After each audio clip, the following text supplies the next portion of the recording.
ছাত্রীদের কাছে অনুরোধ করব এই প্রতিটি ক্লাসে একটু করে আমরা আজকে টপ দেব, সেই টপটির দায়িত্ব সেই ক্লাসে থাকবে। সেটি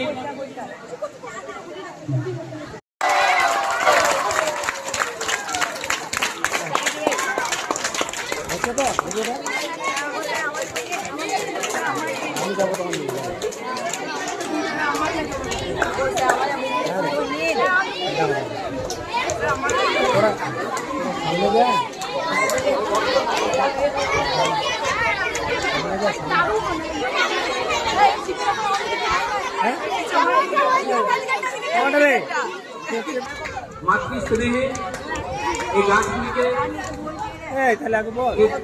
বিদ্যালয়ের প্রধান শিক্ষিকা সম্মানীয় শাশ্বতী কোলের মহাশয় আমাদের ক্ষুদ্র আয়োজনের মাধ্যমে আমরা আজকে এই টব লাগানোর মাধ্যমে আজকে শুভ উদ্বোধন করা সকলে করতালিদের অনুরোধ করছি। এরপরে উদ্বোধনী সঙ্গীত করবে